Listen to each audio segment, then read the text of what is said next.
حکیم یا ایھا الذین آمنوا لم تقولون ما لا تفعلون کبر مقتا عند اللہ ان تقولوا ما لا تفعلون۔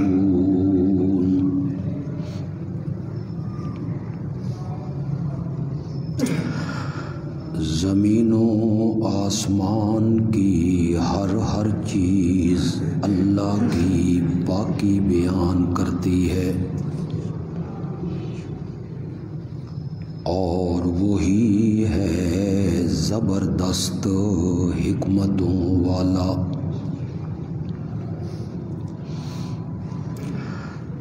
اے ایمان والو،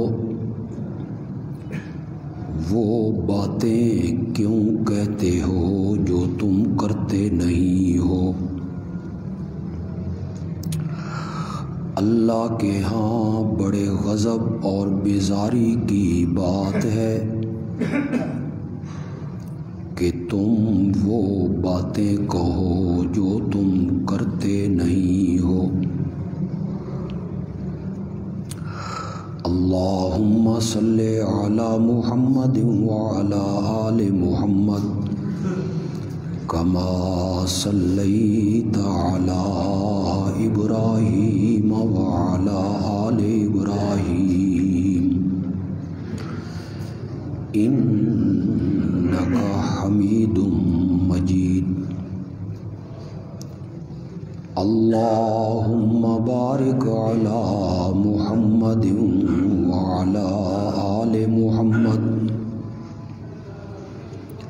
کما بارکت علی ابراہیم وعلی آل ابراہیم انک حمید مجید۔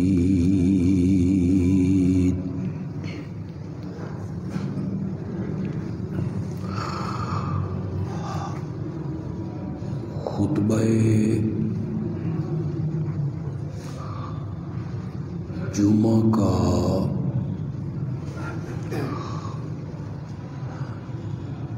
جو ایک مستقل عنوان بیان ہو رہا ہے،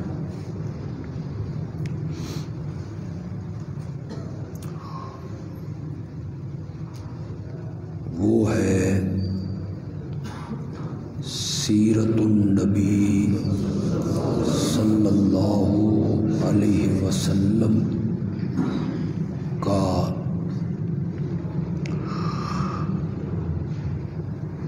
ایک نمایاں پہلو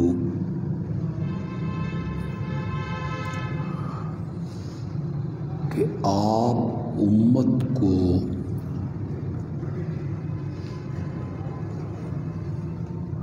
جس کام اور عمل کا حکم دیتے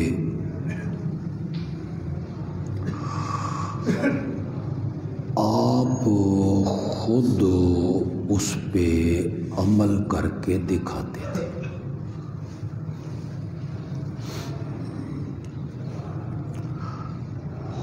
اس سلسلے میں گزشتہ خطبے میں ہماری گفتگو نامکمل رہ گئی،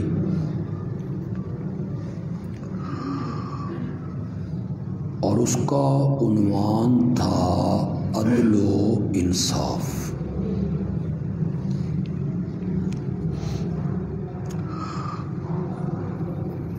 عدل کا معنی ہے سیدھا کرنا، برابر کرنا، توازن رکھنا، بوجھ کو دو حصوں میں ایسے تقسیم کرنا کہ ان میں کمی بیشی نہ ہو، برابری ہو۔ ہماری شریعت نے اور ہمارے دین نے عدل و انصاف کے قائم رکھنے پر بڑا زور دیا ہے، بڑی تاکید کی۔ ان اللہ یأمر بالعدل والاحسان، اللہ عدل، انصاف اور دوسروں کے ساتھ نیکی کرنے کا حکم دیتا ہے۔ یا ایھا الذین آمنوا کونوا قوامین بالقسط شہداء للہ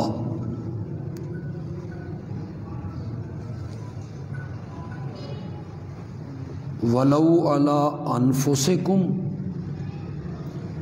او الوالدین والاقربین۔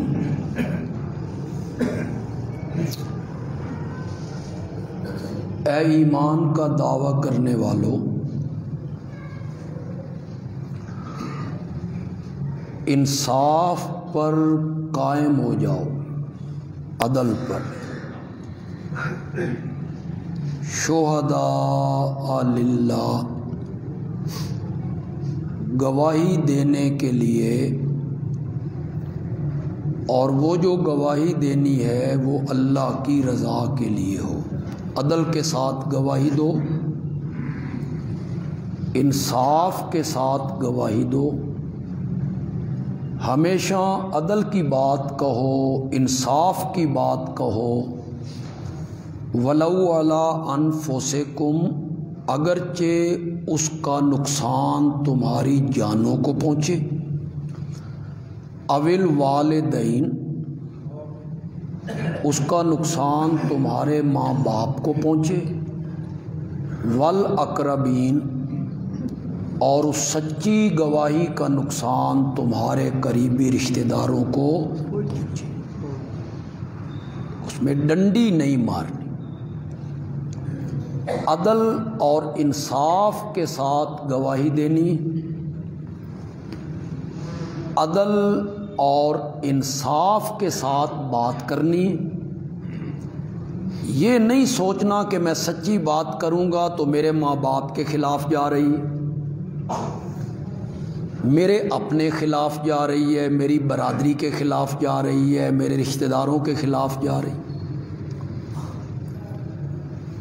ایک جگہ پہ کہا یا ایھا الذین آمنوا اتقوا اللہ وقولوا قولا سدیدا، اے ایمان والو اللہ سے ڈرو اور ہمیشہ سچی، سیدھی اور درست بات کہو۔ بظاہر یہ بڑے نرم سے الفاظ ہیں، نرم سی بات ہے، سیدھی بات کہو، سچی بات کہو، درست بات کہو، عدل کی بات کہو، انصاف کی بات کہو، بات کہنے میں ڈنڈی نہ مارو، چاہے نقصان اپنا ہو، والدین کا ہو، برادری کا ہو۔ یہ بیان کرنا بڑا آسان ہے، سننا بھی بڑا آسان ہے، لیکن اس پر عمل کرنا بڑا یوں ہی اللہ نے نہیں حکم دیا کہ سیدھی بات کہا کرو، سچی بات کہا کرو، انصاف کی بات کہا کرو۔ یہ نہ دیکھو کہ یہ کس کے خلاف جا رہی۔ آگے اللہ نے بڑی عجیب بات کہی، کسی غنی کے خلاف گواہی ہو، مالدار بندہ، دولت مند، باحیثیت،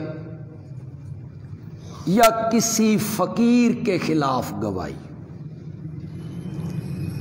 پھر بھی ڈنڈی نہیں مارنی کہ یہ بڑا آدمی ہے، چودھری ہے، ملک ہے، سردار ہے، پیسے والا ہے، اس کے خلاف گواہی دوں گا تو مجھے نقصان پہنچے گا، یہ بیچارہ غریب ہے، بھوکا ہے، فقیر ہے، مسکین ہے، سچی بات کہتا ہوں تو اس غریب کو نقصان پہنچے گا۔ اللہ کہتے ہیں تم نے نہ کسی امیر کا، نہ دولت مند کا، نہ غریب کا لحاظ رکھنا ہے. تم امیر اور غریب کے خیر خواہ نہیں ہو، میں ان کا زیادہ خیر خواہ ہوں. اللہ کہتے ہیں میں خیر خواہ ہوں ان کا. تم ان کی خیر خواہی میں عدل کی پٹڑی سے نہ اترو. کسی امیر دولت مند کی خیر خواہی میں یا کسی غریب اور مسکین کی خیر خواہی.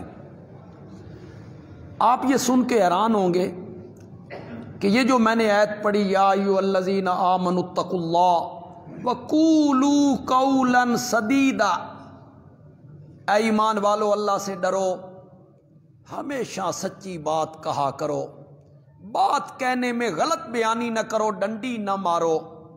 یہ آیت میرے آقا نکاح کے خطبے میں پڑھا کرتے تھے. جب نکاح کا خطبہ اب بھی علماء پڑھتے ہیں، 3 آیتیں آپ پڑھا کرتے تھے. کبھی 3 پڑھ دیتے تھے، کبھی ان میں سے 1 پڑھ دیتے تھے، کبھی 2 پڑھ دیتے. اور مزے کی بات ہے تینوں آیتوں میں تقوی کا ذکر ہے. یا ایھا الذین آمنوا اتقوا اللہ، یا ایھا الناس اتقوا ربکم، ڈرو، دل میں اللہ کا خوف پیدا کرو، اللہ کی نافرمانی چھوڑ دو. تقوی یہی ہے نا، پرہیز پرہیز پرہیزگار. تو پرہیزگار، جب ڈاکٹر کوئی پرہیز بتاتا ہے تو وہ پرہیز کیا ہوتا ہے؟ ٹیبلٹ کھانا، کیپسول کھانا، یا ڈاکٹر کی بتائی ہوئی باتوں پہ عمل. مثلا وہ کہتا ہے آپ کو بلڈ پریشر ہے، نمک نہیں کھانا، تو نمک نہ کھانے کا نام کیا ہے؟ پرہیز.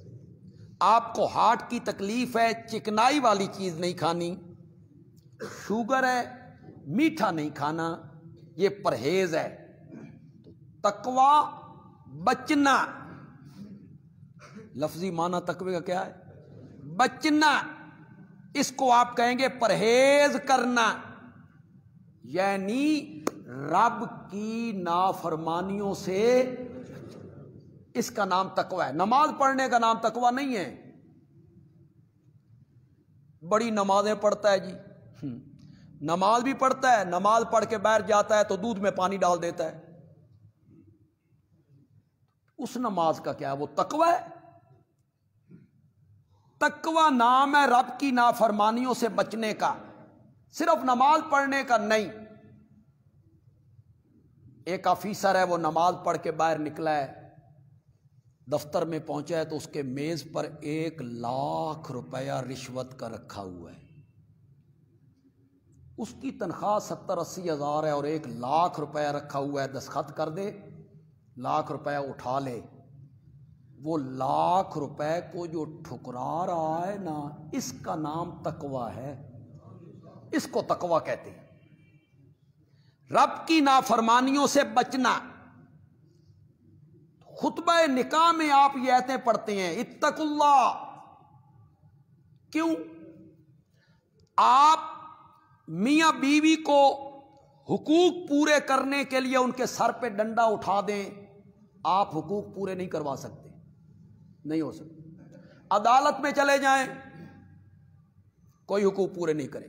ساس اور بہو، سسر اور داماد، میاں بیوی، ان کے مابین جو حقوق رکھے ہیں شریعت نے، وہ آپ ڈنڈے کے زور سے پورا کروانا چاہیں نہیں کروا سکتے. وہ حقوق تب پورے ہوں گے جب دلوں میں کیا آئے گا. اس لیے میرے آقا وہاں کیا پڑھتے ہیں؟ اتقوا اللہ، اتقوا اللہ، اللہ سے ڈرو. وقولوا قولا سدیدا،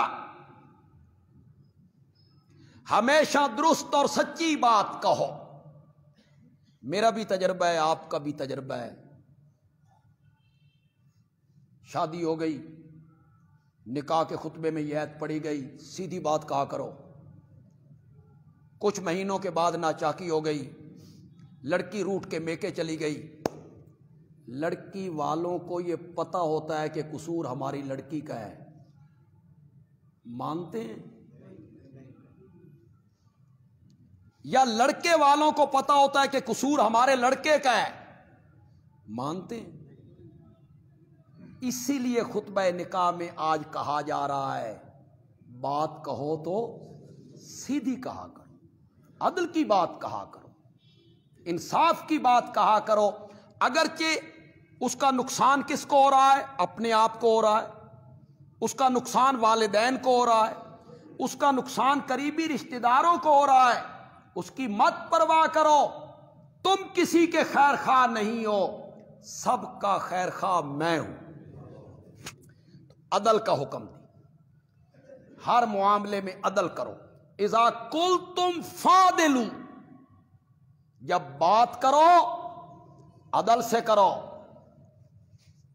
اوفوا الکیل والمیزان بالقسط، ماپ اور تول کو پورا کرو بالقسط، انصاف کے ساتھ۔ ہر چیز میں عدل کا حکم ہو رہا ہے، انصاف کا حکم ہو رہا ہے۔ 4 شادیوں کی اجازت دے دی سورۃ نساء میں، ما طاب لکم من النساء مثنی وثلاث ورباع، شریعت نے 4 نکاح کرنے کی ایک وقت میں، ایک وقت میں آپ 4 بیویاں رکھ سکتے ہیں۔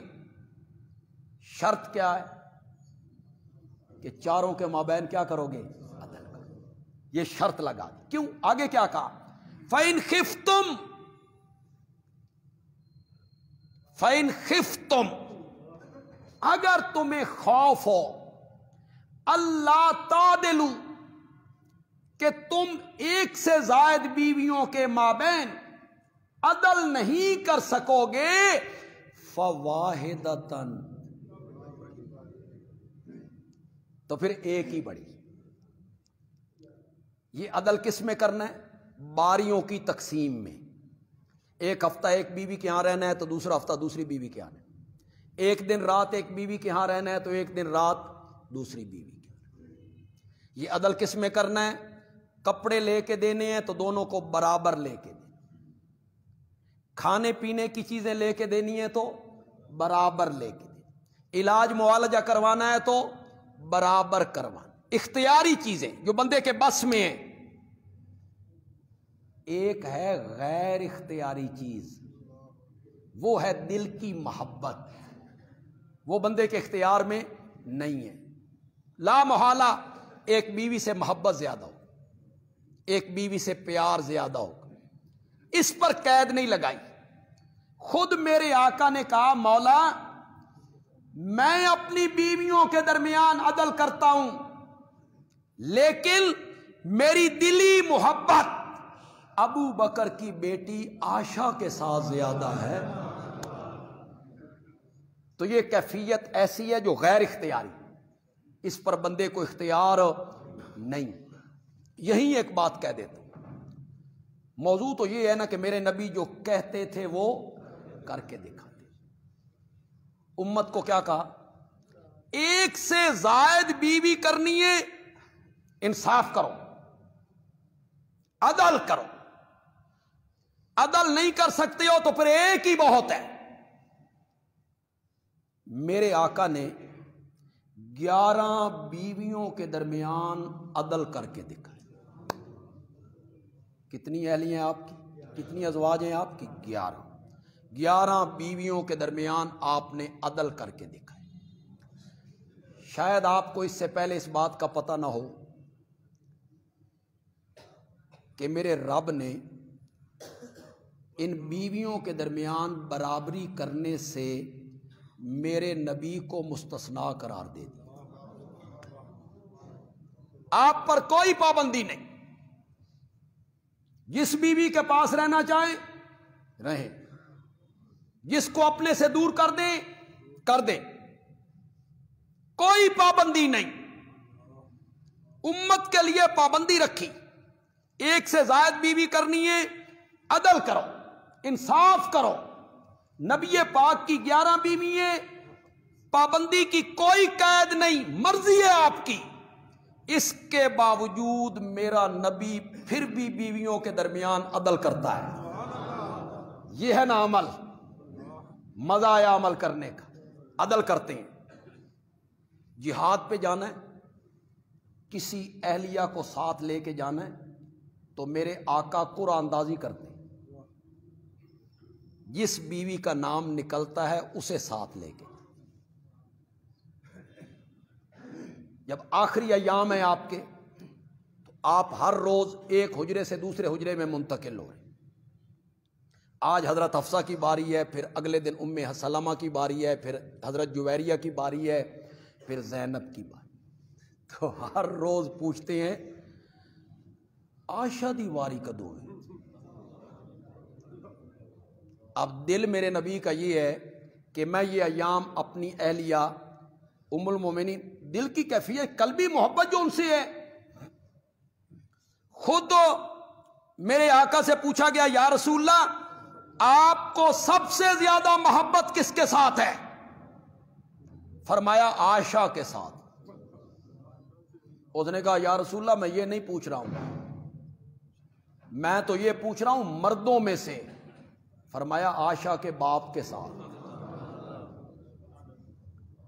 ہر روز پوچھ رہے ہیں کل کس کی باری ہے، کل کس کی باری ہے۔ ازواج سمجھ گئیں کہ آپ سننا چاہتے ہیں کہ عائشہ کی باری کب ہے، تو ساری بیویاں اکٹھی ہو کے کہتی ہیں یا رسول اللہ ہم اپنی باریاں معاف کرتی ہیں اور ہم اپنی باریاں بھی عائشہ کو دے دیتی ہیں۔ لیکن آپ عدل پہ قائم ہیں، انصاف پر قائم، ورنہ کہتے ہیں مجھے اٹھا کے لے جاؤ عائشہ کے گھر، میں وہاں رہنا چاہتا ہوں۔ رب نے بھی مجھ پر کوئی پابندی نہیں لگائی، لیکن چونکہ امت کو کہہ چکی کہ بیویوں کے مابین عدل کرو۔ ہم نے بھی دیکھا، آپ بھی معاشرے میں دیکھتے رہتے ہیں، جتنے لوگوں نے 2 شادیاں کی، پہلی بیوی کے ساتھ ان کا سلوک کیسا ہوتا ہے؟ قرآن نے کہا کل معلقہ، پہلی بیوی کو اس طرح کر دیتے ہو جیسے درمیان میں لٹکی ہوئی، نہ تم طلاق دیتے ہو کہ آگے شادی کر لے، گھر بسا لے، اور نہ اس کے ساتھ بیویوں کا جیسا سلوک کرتے ہو، نہ اسے بیوی سمجھتے ہو، نہ اس کی باری کا خیال کرتے ہو، اسے کل معلقہ کر دیتے ہو۔ میرے آقا نے فرمایا جو آدمی 2 بیویوں کے درمیان انصاف اور عدل نہیں کرتا، وہ قیامت کے دن اس طرح اٹھایا جائے گا کہ اس کے جسم کے ایک حصے پر فالج گرا ہوا، وہ اپنے جسم کے ایک حصے کو نہیں اٹھا سکے۔ تو شریعت نے کہا کہ بیویوں کے درمیان کیا کرو؟ عدل کرو، انصاف کرو۔ ایک جگہ پہ کہا یا ایھا الذین آمنو، یا یہ نہیں کہا، یہ کہا امانتیں امانت والوں کے سپرد کر دو، جو جس کے لائق ہے نا اسے وہ عہدہ دے دو، وہ چیز اسے دے دو۔ اور دوسرا حکم یہ دیا کہ فیصلہ کرو، کوئی تمہارے پاس فیصلہ آئے، فریق آئیں، تحکموا بالعدل، فیصلہ کس کے ساتھ کرو؟ عدل کے ساتھ، انصاف کے ساتھ فیصلہ۔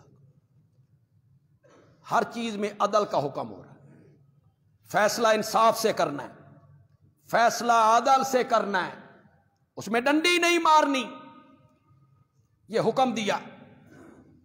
فرما روا کو، جج کو، قاضی کو، ثالث کو، آپ میں سے بھی کئی لوگ ثالث بنتے ہوں گے، لوگ آپ کو ثالث مان لیتے ہوں گے اپنے جھگڑوں میں، 2 فریق کہ آپ ہمارا فیصلہ کر دیں، تو آپ ثالث بننے والوں کو بھی کہا جا رہا ہے کہ فیصلہ کرو تو عدل کے ساتھ کرو، اس میں کوئی ڈنڈی نہیں مارنی، کس کا نقصان ہو رہا ہے، کس کو نفع پہنچ رہا ہے، انصاف کے ساتھ فیصلہ کرو۔ پھر میرے نبی نے کیسے عمل کر کے دکھایا۔ بنو مخزوم قبیلے کی ایک لڑکی ہے، فاطمہ اس کا نام ہے، وہ چوری کرتے ہوئے پکڑی گئی، میرے نبی نے اس کے ہاتھ کاٹنے کا حکم دے دیا۔ یہ ریاست مدینہ ہے۔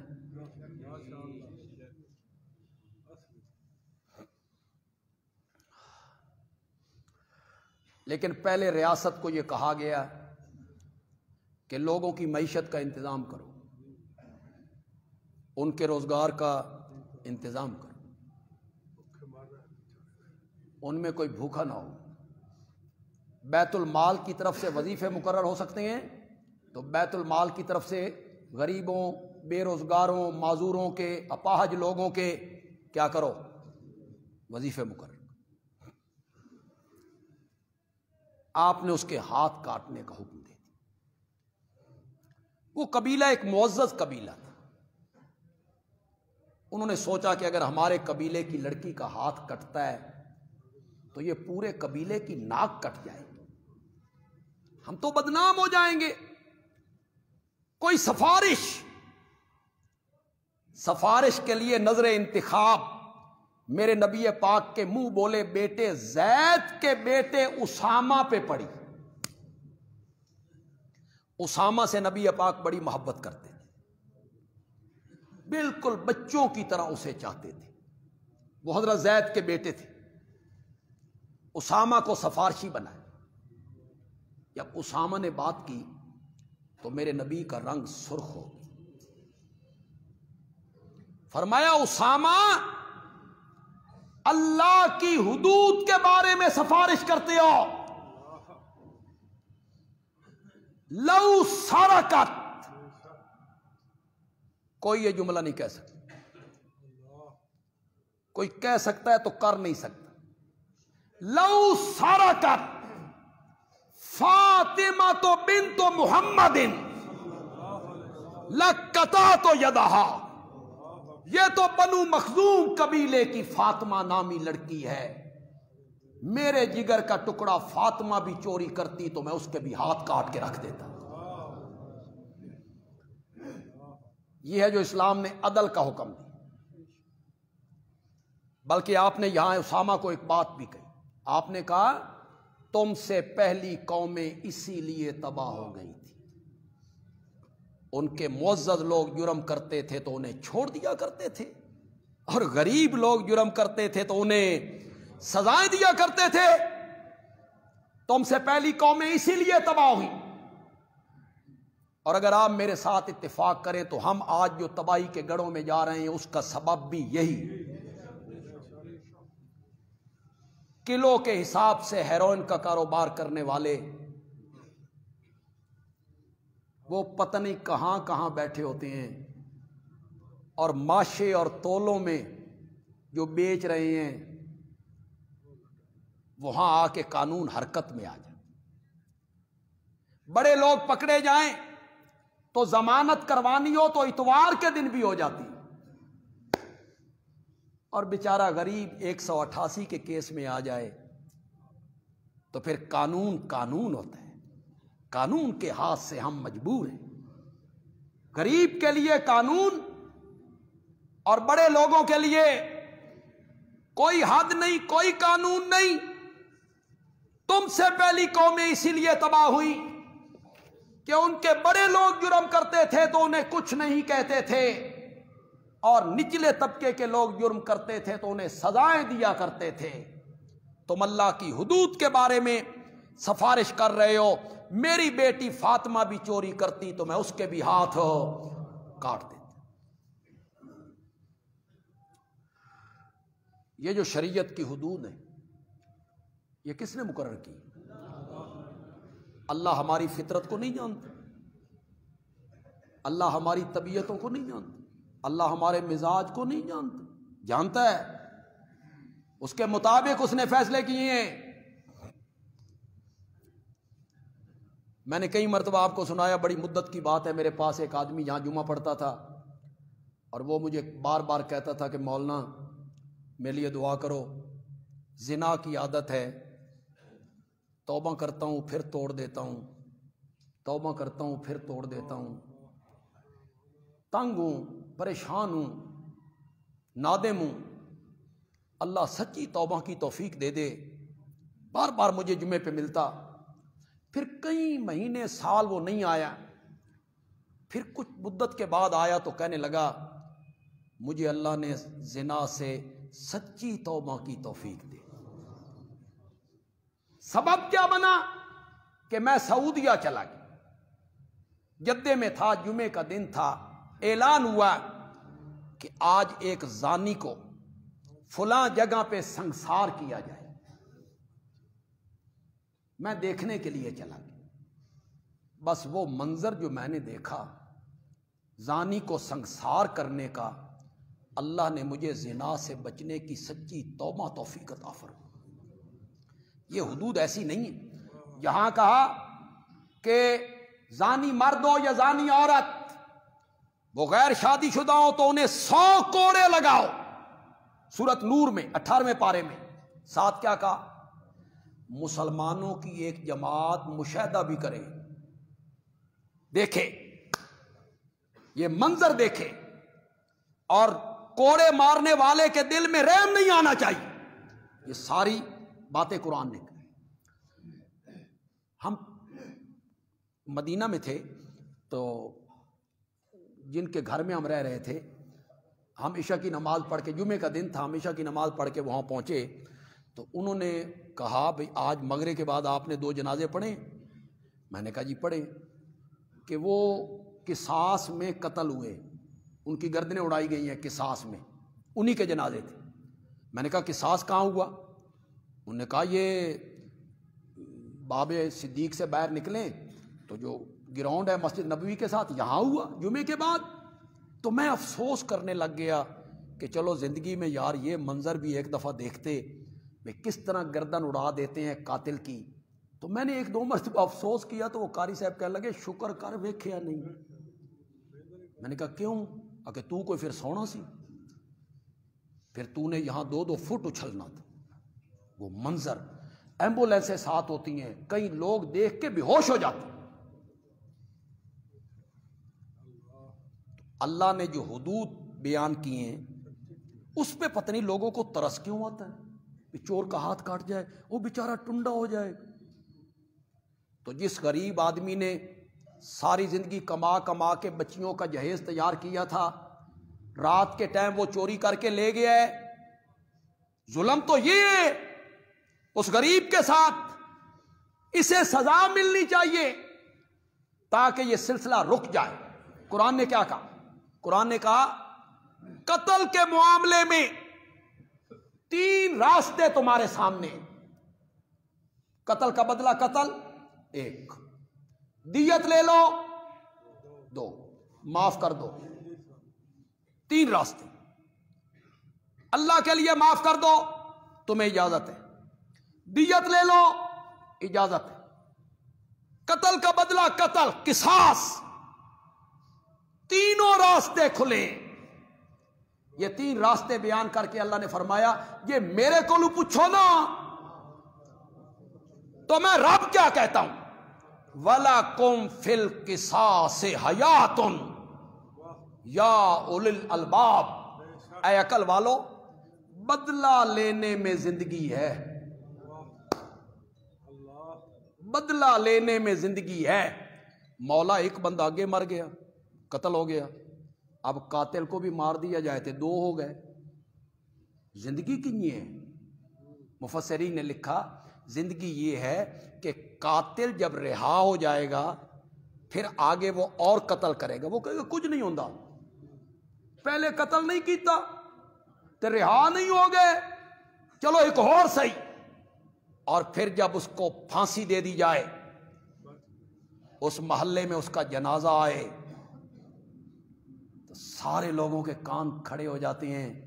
پھر بندہ سوچتا ہے کہ اگر میں نے کسی کو قتل کیا نا تو بدلے میں میرے ساتھ بھی یہ وَلَكُمْ فِي الْقِصَاصِ حَيَاتٌ یا اُولِي الْأَلْبَابِ۔ میرے نبی نے عدل و انصاف کا حکم دیا تو خود میرے نبی نے عدل و انصاف کو قائم کر کے دکھایا، صحیح فیصلے کی۔ ہجرت سے پہلے بیت اللہ کا طواف کر رہے ہیں. طواف کرنے کے بعد آپ نے جو کنجی بردار ہیں اس کو کہا کہ مجھے چابی دے، میں بیت اللہ کے اندر جانا چاہتا ہوں. اس وقت کتنے لوگ بیت اللہ میں ہوتے تھے، مکہ کتنا بڑا شہر تھا. اس نے کہا میں نہیں دیتا، میں نہیں دیتا. آپ نے فرمایا اس دن تمہاری کیا حالت ہوگی جب یہ چابی میرے ہاتھ میں ہوگی. اس نے کہا آپ کے ہاتھ میں ہوگی؟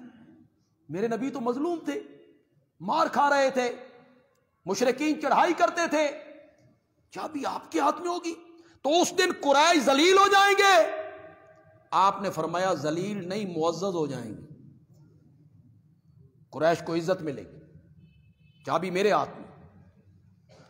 اب اس نے چابی دینے سے انکار کیا. آپ اور مجھ میں سے کوئی ہوتا اساں دل وچ رکھ لیندے بے اس چابی من نہیں دیتی، کل میں نے فاتح بننا ہے، میں اس نو دساں گا بے تو من چابی کیوں نہیں دیتی. 8 سال کے عرصے کے بعد میرا نبی مکے کا فاتح بن کے آیا. کنجی بردار کو بلایا گیا، یہ شیبی ہے، شیبہ خاندان کا ہے. بلایا، فرمایا چابی نکالو. تمہیں یاد ہے میں نے تمہیں کہا تھا کہ ایک دن چابی میرے ہاتھ میں ہوگی، میں مکے کا فاتح ہوں. اس نے چابی آپ کے ہاتھ میں دی. ادھر سے حضرت علی آ گئے. اب حضرت علی کوئی معمولی آدمی نہیں، میرے نبی کے داماد ہیں، بچوں میں پہلا مومن ہے، جہاد میں ہیرو کا کردار ادا کرنے والا ہے، میرے نبی کا معاون ہے، ممد ہے، پھر دامادی کا ایک رشتہ ہے، پھر چچا زاد بھائی ہے، پھر میرے نبی کی گود میں پلا ہے.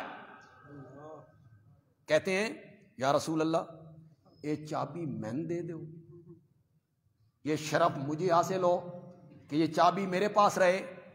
ادھر سے میرے نبی کے چچا عباس آ گئے. اب عباس چچا ہیں، میرے آقا کہا کرتے تھے عباس میرا چاچا بھی ہے، عباس میرا باپ بھی ہے. الامو سنو ابی، چچا میرے باپ کی جگہ، چچا میرے باپ کی جگہ. اب حضرت عباس کلمہ پڑھ چکی، مسلمان ہو چکی، میرے نبی کے چچا ہیں. انہیں کہا یا رسول اللہ یہ چابی میں دو، یہ شرف مجھے حاصل ہو.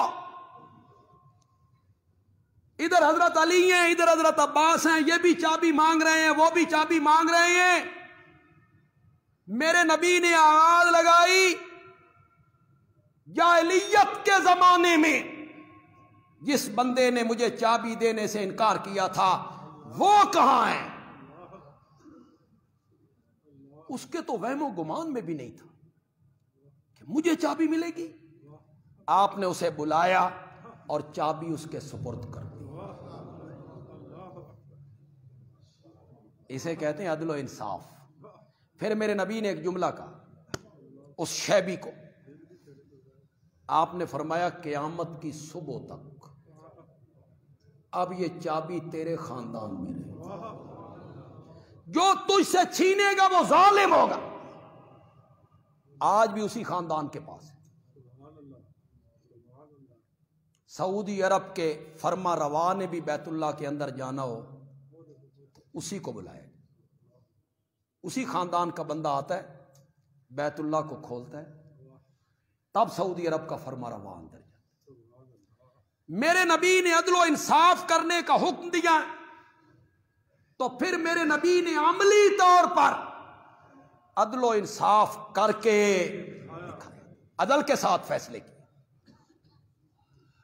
آج ہم فیصلے کیسے کریں؟ ویسے تو ہم کہتے ہیں حکومت میرٹ پہ فیصلے نہیں کرتی، حکومت میرٹ پہ فیصلے نہیں کرتی. اسی تے تسی میرٹ تے کر دیں. یہ جماعتوں کے جو عہدے تقسیم ہوتے ہیں میرٹ پہ تقسیم ہوتے ہیں، قابلیت دیکھی جاتی، میرٹ دیکھا جاتا ہے، خدمات دیکھی جاتی ہیں نہ سربراہ کی جوتیاں کون اٹھاتا ہے، جی جی کر کے اس کے پیچھے کون چلتا ہے؟ جو چاپلوسی کرے گا عہدہ اس کے سپرد ہو جائے۔ تو ہمارے فیصلے بھی میرٹ پہ نہیں، جبکہ شریعت نے یہ کہا کہ جب بھی فیصلہ کرنا ہے انصاف کے ساتھ کرنا، عدل کے ساتھ کرنا۔ مزے کی یہ بات ہے کہ میرے نبی کا عدل اور میرے نبی کا منصفانہ رویہ اتنا بلند ہے کہ کلمہ گو منافق اور ایک یہودی کے درمیان جھگڑا ہو جاتا ہے، سمجھو کہ کوئی نہیں سمجھے، دونوں کے درمیان جھگڑا ہو گیا، یہودی سچا تھا اور یہ کلمہ گو منافق تھا نا، تھا تو کلمہ گو، یہ جھوٹا تھا، فیصلہ کرواتے۔ یہودی نے کہا جس نبی کا تم کلمہ پڑھتے ہو انہی کے پاس چلو، ان سے فیصلہ کرواتے۔ کلمہ گو منافق نے کہا تمہارا عالم ہے نا کعب ابن اشرف یہودیوں کا، اس کے پاس چلتے۔ فرق کیا تھا؟ فرق یہ تھا کہ کلمہ گو کے ذہن میں تھا کہ کعب ابن اشرف پیسوں پہ بکتا ہے، پیسوں پہ بکتا ہے، پیسے لگائیں گے فیصلہ اپنے حق میں کروا لیں گے۔ یہودی بھی جانتا تھا بھائی ساڈا مولوی لالچی ہے، پیسوں پہ بکتا ہے، دعا کرو مولوی پھسلے نہیں، ورنہ یہ بڑا بھیڑا جے پھسلے ہے، خدا دی قسم ہے۔ علامہ اقبال نے کیا کہا تھا؟ ولے تاویل شان در حیرت انداخت، خداو جبرائیل و مصطفیٰ را، زمن پر صوفی و ملا سلامے، زمن پر صوفی و ملا سلامے، میں صوفی اور ملا کو سلام کرتا ہوں، ہم تک دین کی باتیں پہنچاتا ہے۔ ولے تاویل شان، لیکن جب قرآن کی آیتوں میں تعویل کرتا ہے نا تو حیرت انداخت، حیرت میں ڈال دیتا ہے۔ خداو جبرائیلو مصطفیٰ را، اللہ جبریل اور نبی پاک بھی حیرت زدہ ہو جاتے ہیں بھئی یہ مانا کتھو کر رہا ہے۔ بگڑتا ہے نا جب مولوی تو اسے کہنا بھی نہیں چاہیے۔ اگلے دن میں نے ایک کلپ سنا فیس بک پہ، ایک مولوی صاحب کہہ رہے تھے کہ اللہ نے قرآن میں کہا ہے کہ حکومت کا حق اس کو ہے، زادہ بسطتاً فی العلم والجسم، جو علم میں اور جسم میں پڑھ کے ہو اسے حق ہے حکومت کرنے کا۔ تو یہ پڑھنے کے بعد مولانا کہتے ہیں عمران خان دا جسم ٹھیک ہے کہ مولانا فضل الرحمان دا ٹھیک ہے؟ واہ کیا بات ہے جی، زادہ بسطتاً فی العلم والجسم کی تفسیر کیجیے، واہ مولانا۔ ولے تاویل شان در حیرت انداخت، خدا و جبرائیل و مصطفیٰ را، تیری تاویل نے تو رب کو بھی حیران کر کے رکھ دی۔ زادہ بسطتاً فی العلم والجسم کا یہ میں نے آکے دوڑ لاؤ نہ دی، زرداری دی، نواز شریف دی تو عمران خان دی، تو اس کا جسم صحیح ہے، خوبصورت ہے، دوڑ میں یہ آگے نکل جائے گا۔ تو میں آکے عمران خان تے جان سینن نو لڑا دے بھی، وہ جو پہلوان ہیں انہوں نے لڑوا دے بھی ہے نا، پھر ویکھیے بے کیڑا طاقتور ہے، بسطتاً فی العلم والجسم، یہ بھی کوئی دلیل ہے؟ لیکن عالم ہے نا. قرآن میں پنڈی پڑھتا تھا نا، تو حضرت شیخ القرآن مولانا غلام اللہ خان رحمۃ اللہ علیہ سنایا کرتے تھے کہ تحریک پاکستان چل رہی تھی، تو کچھ علماء پاکستان بنانے کے مخالف تھے. وہ کہتے تھے یہ تقسیم کر رہے ہیں تمہیں، انگریز تقسیم کرنا چاہتا ہے تمہیں. کچھ علماء حق میں تھے، جیسے مولانا اشرف علی تھانوی، مولانا شبیر احمد عثمانی رحمۃ اللہ علیہ مجمعین حق میں تھے، تو کچھ مخالف تھے. تو حضرت شیخ کہتے ہیں پنڈی میں ٹانگے پر سپیکر لگا کے سارا دن اعلان ہوتا رہا بے جنا کیا باغ اس کا نام ہے، لیاقت باغ. لیاقت باغ میں جلسہ ہوگا، فلاں مولانا تقریر کریں گے اور وہ قرآن سے ثابت کریں گے کہ اپنا ہاتھ قائد اعظم کے ہاتھ میں دو. یہ قرآن ہے جو ثابت کرنا. ہم حیران، قرآن اتریا 14 صدیاں پہلے، قائد اعظم صاحب آ رہے ہیں، اب ان کا ذکر قرآن میں کیسے ثابت کریں گے؟ بڑی دنیا گئی. تو سورۃ طٰہٰ میں ایک آیت آتی ہے، اللہ حضرت موسیٰ سے کہتے ہیں اپنا ہاتھ بغل میں لے جاؤ. حضرت موسیٰ کو کہتے ہیں اپنا ہاتھ بغل میں لے جاؤ.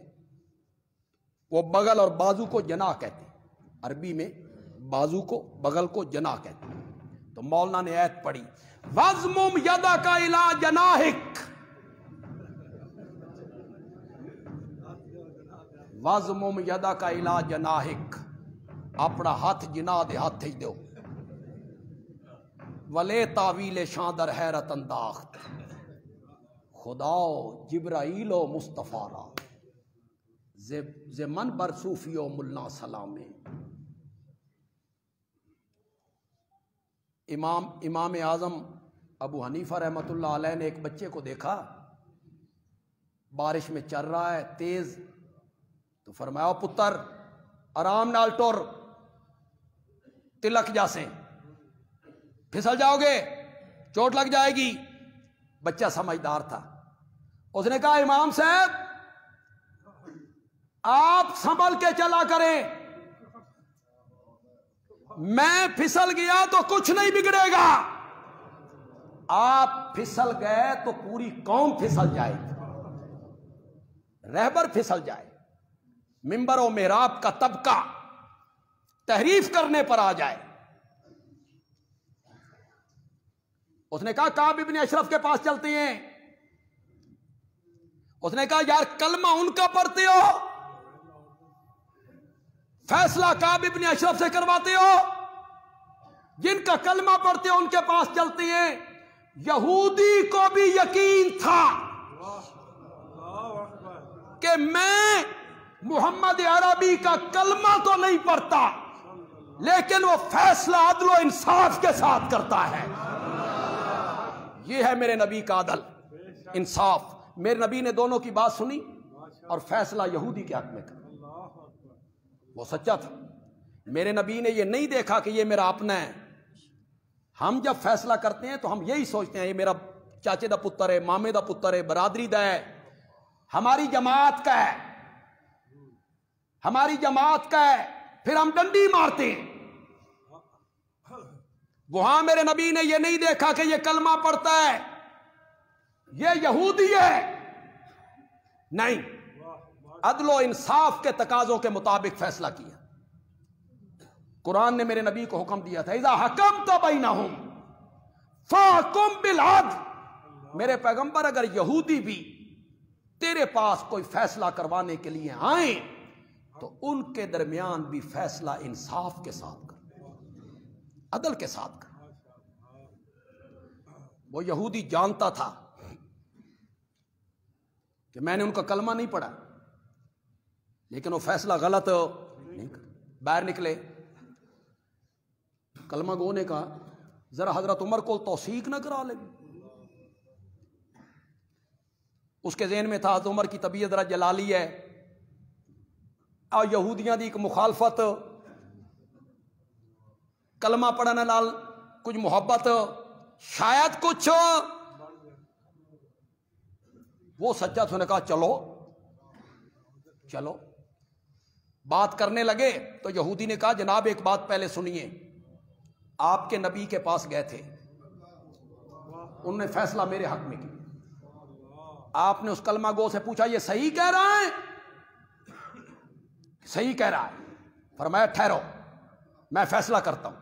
اندر گئے، تلوار اٹھائی، منافق کی گردن قلم کی، یہ لفظ کہتے ہوئے ہاں کذا اقضی بما لم یرضے بے قضاء محمد، جو میرے نبی کے فیصلے پر راضی نہیں اس کا فیصلہ عمر کی تلوار کرے گی۔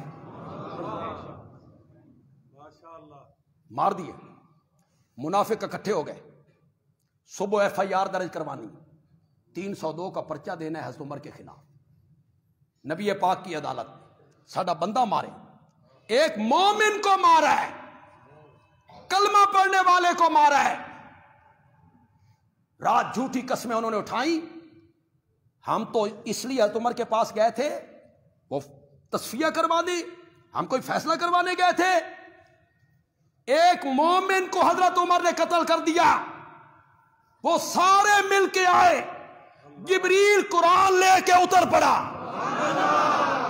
فلا وربک، کیسا انداز ہے یار،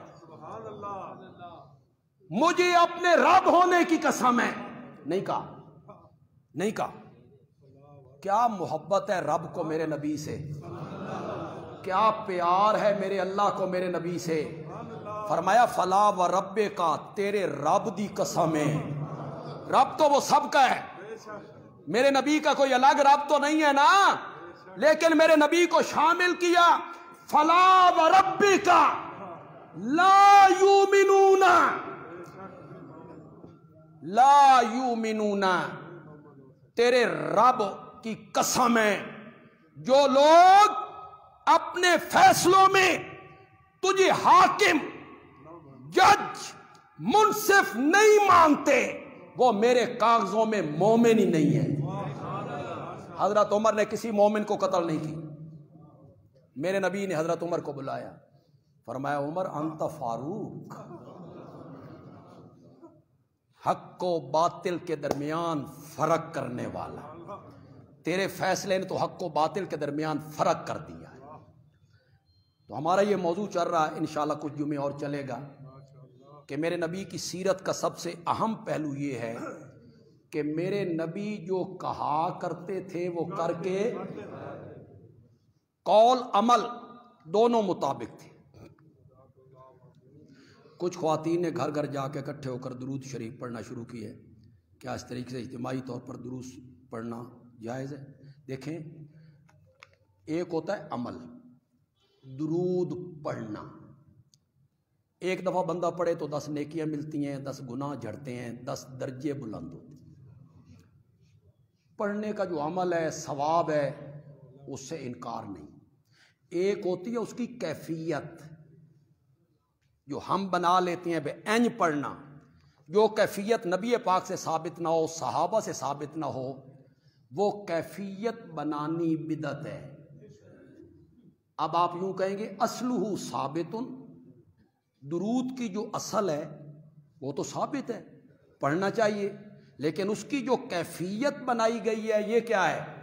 یہ بدعت ہے، یہ صحابہ سے ثابت نہیں ہے۔ اور جو چیز صحابہ سے ثابت نہیں، یہ گولڈے کا جو پیر ہوا ہے، پیر نصیر الدین، اس کی ایک تقریر فیس بک پہ آپ سنیں، بہت وائرل ہوئی ہے۔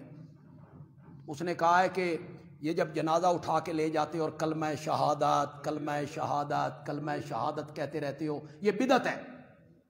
اس کی دلیل کیا دی اس نے؟ پیر نصیر الدین نے اس کی دلیل کیا دی؟ پیر نصیر الدین نے اس کی دلیل دی، نبی پاک اور صحابہ سے یہ ثابت، یہ دلیل دی اس نے کہ نبی پاک اور صحابہ سے یہ ثابت نہیں، اور جو کام صحابہ سے ثابت نہیں اسے آج نیکی سمجھ کے کیا جائے تو بدعت ہے۔ اب اگر کوئی آدمی جنازے میں جا رہا ہے اور اپنے دل میں زبان سے پڑھتا جا رہا اشہد ان لا الہ الا اللہ، کوئی حرج نہیں، اس کے پڑھنے میں کوئی حرج نہیں، لیکن اس کی ایک کیفیت بنانی، ایک بندہ کہ کلمہ شہادت پھر سارے پڑھنے لگ جائیں، یہ شریعت میں ثابت نہیں۔ آپ جنازے میں جا رہے ہیں، سورۃ اخلاص پڑھتے جائیں، درود پڑھتے جائیں، آیت الکرسی پڑھتے جائیں، کلمہ شہادت پڑھتے جائیں، اپنے طور پہ پڑھتے چلے جائیں، کوئی حرج نہیں ہے، وہ ثابت ہے۔ میں نے گزشتہ جمعہ ایک اعلان کیا تھا، پتہ نہیں آپ پر اس کا اثر ہوا یا نہیں ہوا۔ 28 فروری کو یہاں جو پروگرام ہو رہا ہے ختم بخاری، تکمیل بخاری، بخاری کی آخری حدیث پڑھائی جائے گی، اس میں آپ لازماً شامل ہوں، خاص کر جو ملازم طبقہ ہے، چھٹی ہے ان کی، اتوار کا دن ہے، وہ آخری حدیث میں لازماً شامل ہوں، اللہ انہیں بھی حدیث کے طلبہ میں شامل کر دے گا۔ چلو ایک حدیث ہم نے بھی پڑھی تھی، ایک حدیث سبقاً ہم نے پڑھ لی تھی، تو 33 طلبہ جو ہیں وہ انشاءاللہ عالم بن کے نکلیں گے، 33، 18 قاری بنیں گے، 20 حافظ بنیں گے، اور 12 علماء جو ہیں یہ مفتی بنیں گے انشاءاللہ۔ اس کے لیے میں نے کہا تھا کہ کتابیں دینی ہیں ان کو، کتابیں انعام میں، تفسیریں، فتاوے کی کتابیں، جب تک یہ پڑھتے رہیں گے، ان کے پاس رہیں گی، مطالعہ کرتے رہیں گے، یہ صدقہ جاریہ اصل میں یہ ہے۔ یار یہ جو برسیاں کرتے رہتے ہو، اور والد صاحب کی برسی، والدہ کی برسی، برادری کو بلا لیا، لاکھوں روپے خرچ کر دیے، برادری کھا کے چلی گئی، کان کھول کے سنو، مرنے والے کو کوئی فائدہ نہیں، کوئی فائدہ، بس آپ کی ٹوٹاں ہے، شوشہ بن گئی، مرنے والوں کو کوئی فائدہ، مرنے والوں کو فائدہ ہے ایصال ثواب کرو، صدقہ جاریہ، 5000 روپے کا ایک سیٹ ہے۔ اس جمعے بھی میں بالکل آپ سے نہیں کہوں گا، نہ میں کسی بندے کو اٹھاؤں گا، پھر ایک دفعہ اپیل کر رہا ہوں، آئندہ جمعہ یہ کروں گا انشاءاللہ۔ تقریباً 18 سیٹ جو ہیں، 18 سیٹ، اس کے پیسے مجھے وصول ہو گئے۔ ایک اعلان جو میں نے کیا، آج خوشاب سے ایک صاحب آئے، انہوں نے 10 سیٹوں کے پیسے دیے، کچھ نے، ایک نے 4 سیٹوں کے، پھر ایک نے 4 سیٹوں کے۔ جو خوشاب سے ہمارے دوست آئے، انہیں اپنے والدین بزرگوں کے ایصال ثواب کے لیے، اللہ ان کی مغفرت فرمائے، درجات بلند کرے۔ آپ بھی اس میں لگائیں پیسے، جمعے کے بعد مجھے ملے، اس میں آپ پیسے خرچ کریں، یہ صدقہ جاریہ ہے، یہ سب چیز یہی رہ جانی ہے، آنکھیں بند ہوئی بس ختم، یہ دولت پیسہ پچھلوں نے کھانا ہے، اور انہاں قبر تے بھی نہیں جانا۔ عید الفطر کی نماز کے بارے میں پوچھیں کہاں پڑھیں گے جی؟ عیدگاہ میں پڑھیں گے جی۔ کیوں؟ نالے عید پڑھیں گے، نالے ابے دی قبر تو آؤں اونی تے جایا نہیں جاندہ، چلو اکو پھیرے چو، یہ آپ کی اولاد ہے جو آپ کی قبر پہ جانے کے لیے تیار، یہ صدقہ جاریہ ہے۔ دیکھیں میں نے راولپنڈی میں پڑھا، جو قرآن مجھے وہاں سے ملا، یہ سن 1973 کی بات، یہ من دسنا تو نہیں سی چاہیے، یہ 1973 کی بات، کتنے سال ہو گئے جی؟ 47 48، کتنے؟ 48۔ وہ قرآن آج بھی میرے پاس ہے، 48 سال کے بعد بھی وہ قرآن میرے پاس ہے۔ اس پر میں نے نوٹ لکھے، جو استاد پڑھاتے گئے میں لکھتا گیا، مشکل آیتوں کا میں نہ، اس آیت کا پیچھے سے کیا تعلق ہے۔ آج بھی مجھے پریشانی ہوتی ہے تو میں وہ کھولتا ہوں، میں وہ پڑھتا ہوں، اس سے میں استفادہ کرتا ہوں۔ جس بندے کی رقم اس میں خرچ ہوئی ہوگی، وہ پتہ نہیں زندہ ہے یا مر گیا ہے، اسے ثواب نہیں مل رہا، یہ ہے صدقہ جاریہ۔ میرے چھوٹے بھائی ہیں قاری عصمت اللہ صاحب، وہ کہتے ہیں میں لاہور قرات پڑھتا تھا، نیلا گنبد، تو ایک بزرگ آئے، تو انہوں نے مجھے قرآن کا ایک نسخہ دے دی، میں تو قرات پڑھتا تھا، بڑا خوبصورت نسخہ تھا، انہوں نے مجھے دے دی۔ آج بھی میں رمضان المبارک کی جو منزل پڑھتا ہوں تو اسی نسخے سے پڑھتا ہوں، انہوں نے ایک بڑی عجیب بات کہی کہ جب میں وہ نسخہ کھولتا ہوں نا تو اس بابے کی شکل میرے سامنے آ جاتی، وہ دینے والے کی، اس بزرگ کو اس کا ثواب ملتا رہے۔ ہم دورہ تفسیر بھی پڑھائیں گے انشاءاللہ، شعبان رمضان میں دورہ تفسیر القرآن ہوگا، اس کے لیے ہمیں 200 قرآن کی بھی ضرورت ہے، 200 نسخے ہمیں قرآن کے بھی چاہیے جو ہم طالب علموں کو دے دیتے ہیں، وہ اس پر نوٹ لکھ لیتے ہیں، اپنے اپنے گھروں کو لے جاتے ہیں، وہ 200 نسخے ہمیں اس کے بھی چاہیے، وہ 1,00,000 روپیہ اس کا خرچہ ہے۔ تو یہ میں نے آپ کے سامنے تفصیل صرف رکھ دی ہے۔ اب آپ سوچیں یہاں جو صاحب ثروت حضرات بیٹھے ہوئے ہیں، 5 سیٹ قرآن کے اتنے نسخے، 20 نسخے، 10 نسخے ہماری طرف سے وہ خریدیں، ہدیہ کریں طالب علموں کو، تو اس میں آپ سوچیں اور جمعے کے بعد مجھے ملیں۔ اگر میرا ہدف پورا نہ ہوا تو آئندہ جمعہ میں چندہ کروں گا تو خدا دا نہ جے آنا ضرور جے، یہ نہ ہوئے بھئی چندہ ان کرنا نہیں تو جمعے جا بھی یہی نہیں، نہ آنا آپ نے ضرور ہے، اپنے دوستوں کو بھی لانا ہے، پھر وہاں انشاءاللہ میری دلی خواہش کیا ہوتی ہے پتہ ہے آپ کو؟ میری دلی خواہش یہ ہوتی ہے کہ ریاکاری سے آپ بچ جائیں۔ اب اگلے جمعے ادھر سے ایک بندے اٹھیں گے جی 5 سیٹ میں، 2 سیٹ میں، 1 سیٹ میں، آپ دیکھیں گے پتہ چلے گا، تو اس طرح دینا بس ایک آپ کو پتہ ہو، ایک آپ کے رب کو پتہ۔ اصل میری نیت یہ ہوتی ہے کہ میں یوں سر عام نہ مانگوں، آپ کو کھڑا نہ کروں، تو اس طرح کر لیں۔ تو جو حضرات یہاں بیٹھے ہیں جمعے کے بعد مجھے مل لیں اور قرآن کے نسخے، کتابوں کے سیٹ اس بارے میں وہ مجھ سے بات کر لیں۔ درس قرآن انشاءاللہ مغرب کے بعد 18 بلاغ کی مسجد میں حسب سابق انشاءاللہ آج بھی ہوگا، تمام حضرات وہاں تشریف